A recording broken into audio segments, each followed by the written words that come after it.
alongside a couple of other advanced server changes, are pending. Yeah, because I could do it here. Yeah, anyone can access the advanced server, by the way. There's a notice in-game right now. Yeah. In your inbox, in case you wanted to check. I've never accessed it. I've always just wanted to be like in the current. In the current. Live in the now. Live in the now, not about the future. You know what I'm saying? Okay, this is still Presence OP. of mind, Brigida. Yeah, this is still OP. Maybe not OP. OP, savageable, sky piercerable Jushin. For sure. That we're seeing here. For sure. Because I think even the mid laners agree that the Sky Piercer really does a lot in terms of how they're able to perform nowadays. Only when you're ahead. Yeah. Only if you have like 1,500 to throw. Yeah. So how does this answer then What's by the Aurora? EXP lane for Aurora? And what does UA do? You still have a glue. Glue. You still have a Selena. But I just don't know if that's enough of a... It seems to be... Kimmy? No, Kimmy's banned. Oh, Kimmy's banned. Yeah, Kimmy's banned. Last ban. Oh, man. Yeah. Eve? Uranus. Okay, so classic matchup in the XP lane, and it's a debut pick, but it's not a debut pick for UA. This is guy made Sicilian in season 15. He was him. And 14. And 14, yeah. Oh my goodness. I like it. The Selena sure wins you the map, but you don't need to win the map with expanding rivers anymore. Yeah. Because dudes are just gonna wipe out your traps like that. I like that it's a Sicilian, especially since they have the Uranus to back it up with, to watch him up front, and the Kalia. Okay, what is the last pick for Team Falcons? What is the play in the gold lane? Granger, Harith, Claude. This just might be a Maybe Granger. range would be a great option. Claude. Claude Purify. I like to see Marco smile here when it's locked into. Something tells me this Claude is maybe, if not 100%, close to it. Yeah. For Marco. Yeah. Oh. For Marco in general. So this lineup, I don't know, man. I guess I really like what Aurora has here. I think they've got great crowd control. They've got great damage. I mean, a lot of it is magic. To specifically attack a Harith, yeah, you would switch it. Like in the early game, you don't mind. Yeah. There's a whole lot of purifies too, by the way. Aurora learned, bro. Aurora learned, but Team Falcons got 3 also, man. They have 3 of their own because they know that they got to deal with the Kalea as well. That's a lot of purify. It's a whole lot of purify. Okay. I remember that time though, like there were so many switch-ups happening in terms of the lanes. I feel like there were even Angelas Welcome going to the Mobile EXP Legends lane back then, switching up, but it seems to be pretty standard still. Like for the laning phase, at least, of these two teams. They don't switch up the Esmeralda and the Claude. Yeah. Nope, don't happen. So, yeah. Okay. Too much of a gold loss, I guess. Yeah. Yeah, not happening yet. Looking at the emblems here too, pretty mostly standard, of course. UA's only one with the Wilderness Blessing. We're playing in that over on the other side. Team Falcons, like I said, I think part of the difficult part here for Aurora is to get out the Purifies where they need and then follow through off of that. Uh-oh.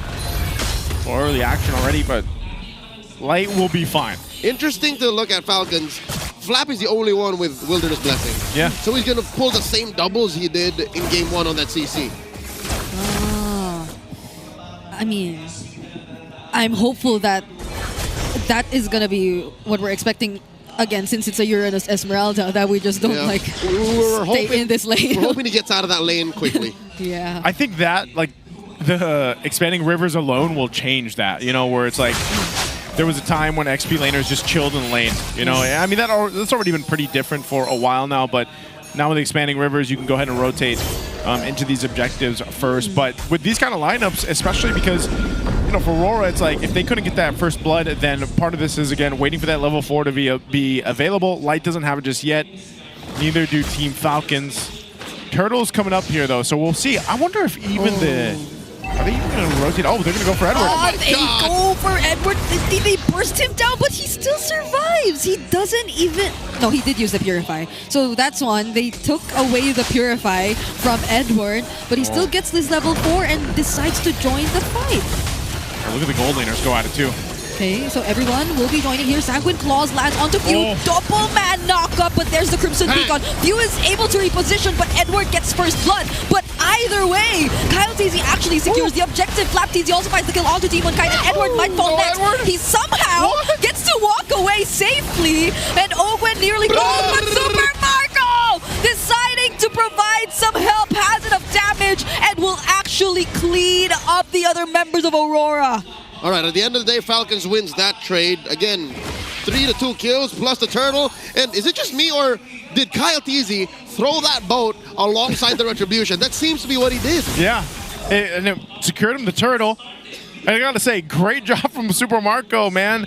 We were talking about, what, Doming double? The double Doming? Well, right now It's not. it's Super Marco doing it. Yeah. It's a Super Marco super step. It's a Super Marco. Whoa.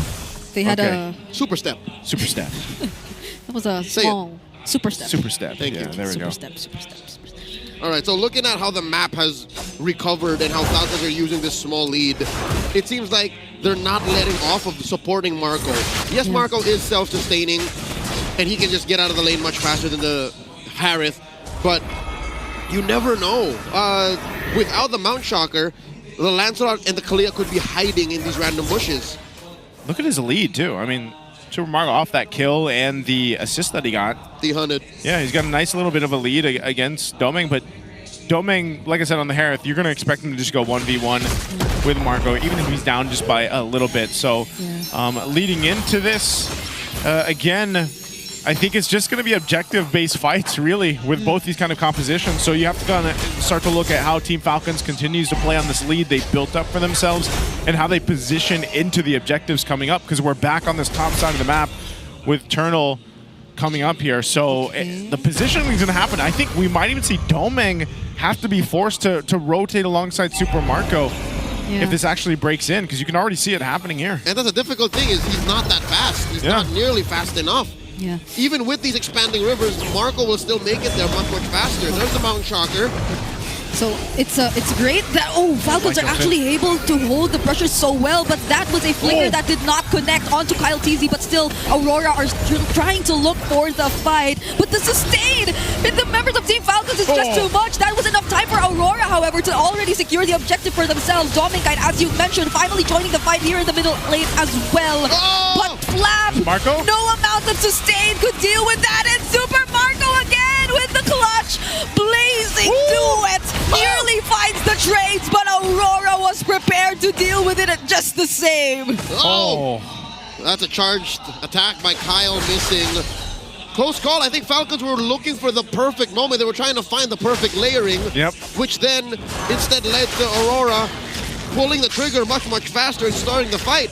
I'm wondering what was going on in that gold lane, because I was looking at the turtle fight. I was looking at mid, but how come Dominkite left the lane first? Was the farm that good for Marco that he could not let it go? Yeah, what happened was Doming actually knew that Marco wanted to rotate up. He did this, like he did some damage to Marco, and then the wave was still there. Doming went up, Marco was a little bit less health, and then he came late. He's been doing this for like the entire laning phase now. Whenever he sees Super Marco, he just uses the Zaman Force, tries to make him recall, and it's different from Flying Clouds because it'll take more time for Super Marco to get back. So he used nature and history's most useful tool, violence. Violence. He just hurt Marco. Basically. To make Marco not rotate fast. Okay. So they get that tier 1 down. First one of the game. A lot of these fights have been just breaking out, but it's Aurora now that shifted things in their favor. They got this 1.3k gold lead. They got the first turret down. Eyes set on the rest of the map if they can go ahead and push up top too. Demon Kite's working in that. So Turtle spawning up here on the other side now. Both teams have one in favor for them. We'll see which one gets the third turtle. This might be different though this time around. I mean, Marco's still holding on to a very minor gold lead against Dominkite, but he's going to have to join this fight. I don't think they can win these without Marco. Nope, they can't. They need him at best. Late entry. Yes. There's the Mount Shocker. Turtle at half. Okay. There's the Lantern Flare already committed onto Edward, but that's the Uranus. Again, enough time was bought for Demon Kite to just secure the turtle. Super Marco forced to use the Blazing Duet and the Purify to try and escape out of that. That's the Purify from Flap TZ as well, just trying to chase after Dominkite, but the sustain is enough. Demon Kite finds the kill, and that will be Ogwen down 2. Curious why Falcons, despite Marco getting bullied out of that fight, forced to use a blazing duet defensively, still kept up the pressure. Is it all the defend is tier 1? I mean, they were going to give it up anyways. I don't know. I was wondering the same thing. And you got to admit that Aurora does such a good job at zoning out the right targets if they have to, or playing defensively if they have to. This is just crazy, by the way, that Uranus is able to do this, man. Like, okay. You can't. Hey, Team Falcons was tired of it too. Yeah, you could see the reaction from Edward. He stayed a bit too long. Limit testing. In that position, right in front of Kyle TZ. And there was no hesitation whatsoever from Team Falcons. They needed to, or they wanted to take anything that they could, any kill, any trades. And fortunately for them, this is still somewhat a 3K gold lead. That, again, the patch is helping teams catch up to. But what they do from this point onwards is definitely going to play a huge role, because time is ticking for them too. Like, this is a Sicilian we're talking about. Yua just keeps getting all those stacks in, and this is why we mentioned that he made a name for himself on the Sicilian. You know what? The only real way Yua will get caught is if his team gets wiped out. As it is, he's so good at keeping himself safe, playing with the space, that everybody else, what they're doing, just amplifies that technique, that knowledge of the space. Oh my god, LG! Oh, lands onto Edward, doesn't land on Dominkite, however, and still has the Purify. And now FlapTZ is the one who's forced to use the Purify instead. Super Marco, look at the damage. Forces Aurora to somehow walk away, but that's a conceal 2 used by Aurora. They might want to go for something. Oh my goodness, all the while that was happening, Demon Kite was just working on the Lord. Now the Tsunami Slap committed onto KyleTZ too. How did that happen? What? I mean, is that just how far ahead this lineup Aurora is? I think the camera did us dirty. It panned over as soon as Kyle got caught. And we couldn't see exactly how that engagement was found, but it looks like light used a flicker, so that's how. That explains it. Oh my god! They find the kill on Dominkite though. It seems like Falcons will definitely be forcing this, but can they up against Demon Kite, who just simply looks for all the punctures? AOG out, Few the only one left. Kyle TZ gets back, but no one else is there anymore. Oh man, Demon Kite. Just the pressure with this Lancelot, you can see why it's so good, so much. Still, the amount of damage you can pump out, they get the middle base turret down. Are they going for the end? Sanguine Claws. Just how aggressive can Aurora play this lineup? They're 6K ahead, almost 7K. And they have all the tools that can soak up the damage, that little bit of damage that can come in from Falcons. At this point, they have the range that can also answer back from afar.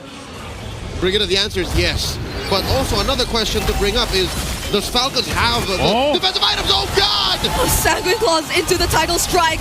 Multiple layers of crowd control just converted into kills for Dominkite.